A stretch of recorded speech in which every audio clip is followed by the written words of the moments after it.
গল্পের মেয়েটির নাম রু এবং তার মা একজন বিখ্যাত ডাক্তার ছিলেন। গল্প শুরু করার আগে লাইক ও সাবস্ক্রাইব করুন।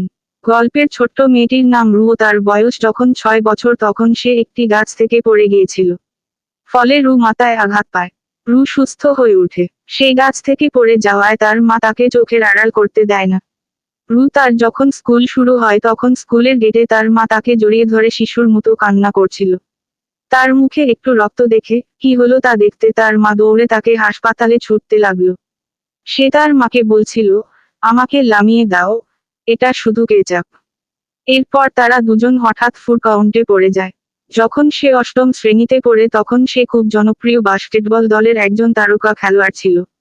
সে একবার ম্যাচ চলাকালে পড়ে গিয়ে হাঁটুতে আঘাত পায় এবং তার মা লাফিয়ে উঠলেন ও দর্শকদের মাঝে চিৎকার করছিলেন। তারপরে তার মা অধ্যক্ষকে বাধ্য করেছিলেন তাকে 1 মাসের ছুটি দেওয়ার জন্য। সে কয়েকদিন বাড়িতে কাটায়। এটি ছিল তার বন্ধুর জন্মদিনের পার্টি। পার্টিতে যাওয়ার পর সেও একটি ছেলে যখন চুম্বন করতে যায় তখন তার মা এসে মিউজিক সিস্টেম ভেঙে ফেললেন। তিনি মনে করেন এই মিউজিকটি তার বাচ্চার কানে আঘাত করছে। তখন সে তার মায়ের প্রতি ক্ষুব্ধ হয়। রু বলে, মা তুমি কিভাবে জেনেছো আমি এখানে? তার মা বলে, আমি তোমার ফোনে একটি অ্যাপস ইনস্টল করেছি যাতে তোমার লোকেশন সম্পর্কে জানা যায়। রু বলে, তুমি আমার ফোনে অ্যাপস ইনস্টল করেছো? যদি তুমি আবার এরকম করো তাহলে আমি আমার ফোনটি ফেলে দেব। আর তুমি আমাকে খুঁজে পাবে না এবং আমার এই কথা আশ্চর্যজনকভাবে কাজ করে। সে স্কুলে ফিরে আসে। সে মনে করে সে এসেছে, তাই তার বন্ধুরা তাকে স্বাগতম জানাবে। কিন্তু তা তেমন ভাবে হয় না। রু সিটে বসতে যায় কিন্তু তার সিট কেউ টেনে পিছনে নিয়ে যায় ও রু নিচে পড়ে ব্যথা পায়।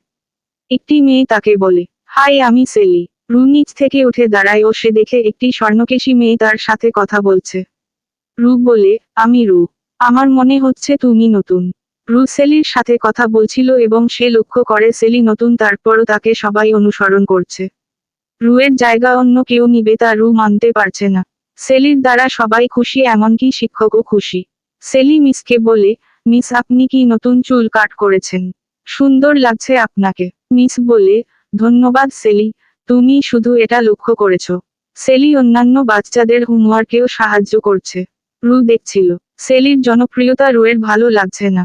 তার অনেক রাগ হয়। রু বলে, পাতলা বাতাস বাহির থেকে এসে আমার জনপ্রিয়তা কেড়ে নিচ্ছে কিন্তু আমি তার কাছে হাঁটতে চাই না।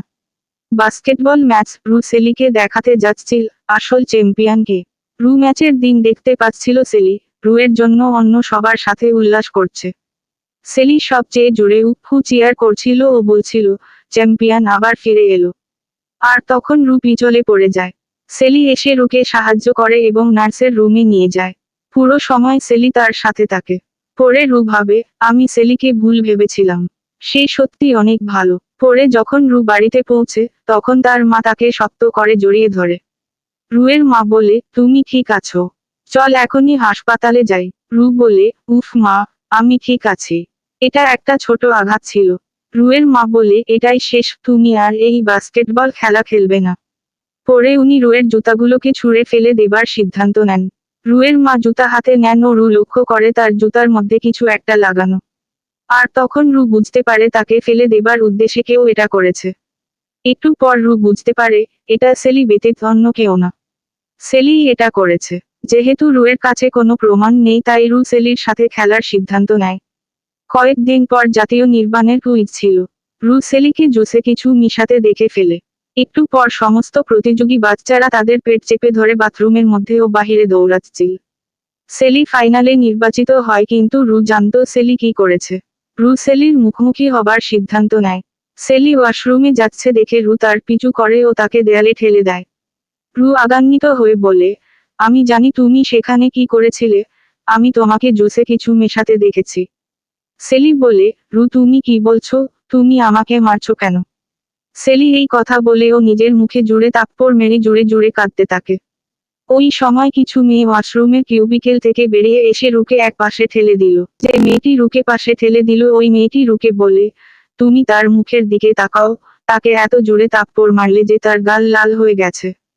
আমরা প্রিন্সিপালকে বলবো, তুমি সেলিকে ধমক দিয়েছো ও থাপ্পড় মেরেছো। সেলি বলে, না, প্রিন্সিপালকে বলো না, আমি সমস্যা তৈরি করতে চাই না। রুকে আরেকটি সুযোগ দেয়া উচিত। যদি সে আমাকে সরি বলে তাহলে আমি তাকে ছেড়ে দেব। রু অনেক রাগান্বিত, কারণ সেলি অপরাধী।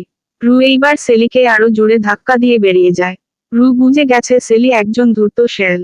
তাই রু বুদ্ধি দিয়ে সেলিকে পরাজিত করতে সিদ্ধান্ত নেয়।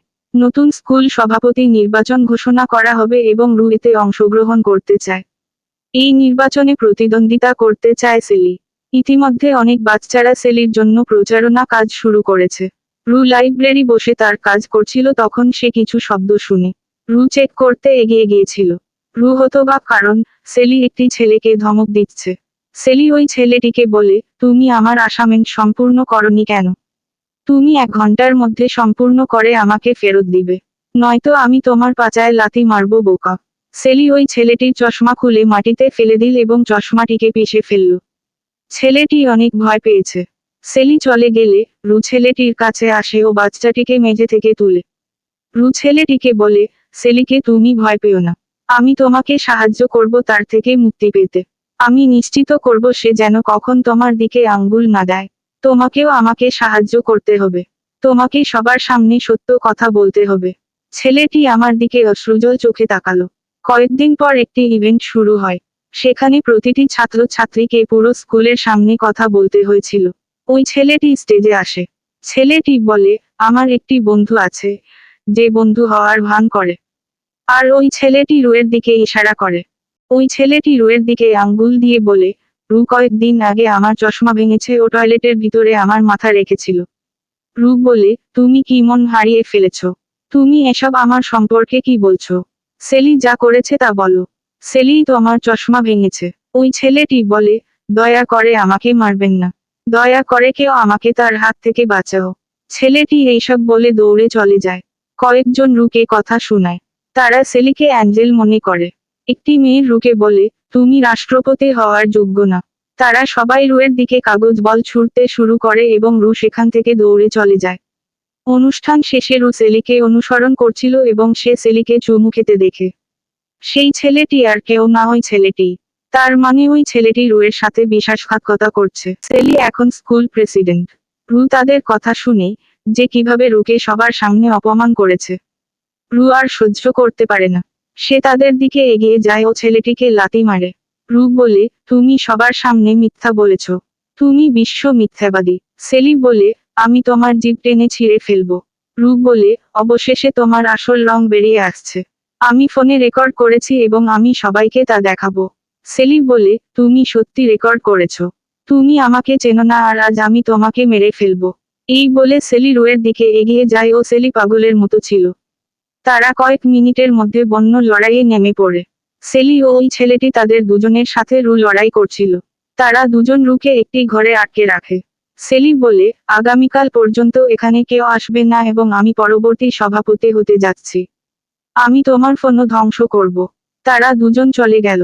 রু দরজা ভাঙার চেষ্টা করে কিন্তু কিছুই কাজ হয় না। রু আশা ছেড়ে দিয়েছিল, তখন হঠাৎ রু শুনতে পায় দরজায় জোরে জোরে ধাক্কা ধাক্কির। আসলে রুয়ের মা দরজা ভেঙেছে। রু বিশ্বাস করতে পারছিল না। রু তার মাকে বলে, তুমি আমাকে খুঁজে পেয়েছো কিভাবে? রুয়ের মা বলে, তোমার কি হয়েছে? সুইটি, তুমি ঠিক আছো? রু তার মাকে বলে, আগে তুমি বলো তুমি আমাকে কিভাবে খুঁজে পেয়েছো? রুয়ের মা বলে, সুইটি, তুমি বলেছিলে তুমি আমার থেকে দূরে চলে যাবে। তাই আমি তোমার জুতার ডিভাইস লাগিয়ে দিয়েছি। রু দৌড়ে বাহিরে আসে সেলিকে খুঁজে বের করতে। রু সেলিকে পেয়ে যায়। সেলি স্কুলের উঠানে আগুন জ্বালাচ্ছে ও তার হাতে রুয়ের ফোন ছিল। রু সেলিকে পিছন থেকে মারল ও ছেলেটি রুয়ের মাকে দেখে পালিয়ে যায়। সেলি রুকে বলে, কি করছো? আমাকে ছেড়ে দাও। এইবার আমি তোমাকে মেরে ফেলবো। রু বলে, তুমি চেষ্টা করতে পারো কিন্তু তুমি এখন কিছুতেই পালাতে পারবে না। রু সেলিকে বেঁধে রাখলো। একটু পর প্রিন্সিপাল আসেন। সেলির বাবা মা আসেন। সেলির বাবা মা সেলির সমস্যা সম্পর্কে বলেন। প্রিন্সিপাল বলেন, আমি জানতাম না আমি এমন একটি বিপজ্জনক শিশুকে গ্রহণ করেছি। সাহসী রু, আমি তোমাকে আগামীকাল ছাত্র ছাত্রীদের সভাপতি ঘোষণা করব। এই কথা শুনে সেলি চিৎকার করতে শুরু করে ও হাতের বাঁধন খুলে রুয়ের দিকে এগিয়ে যায় তাকে মারতে। সেলি বলে, তোমার সাথে পুরো স্কুলকে আমি পুড়িয়ে ফেলবো। প্রিন্সিপাল সিকিউরিটি ডাকেন এবং সেলিকে নিয়ে যেতে বলেন। সবকিছু শেষ হওয়ার পর রু মায়ের দিকে ফিরে ভাবল, মা আবার পাগল হয়ে যাবে। কিন্তু তার মা তাকে জড়িয়ে ধরে ও বলে, সোনা, তুমি ঠিক আছো? আমি ভয় পেয়েছিলাম। রু বলে, আমি ভালো আছি মা। আমাকে বাঁচানোর জন্য ধন্যবাদ।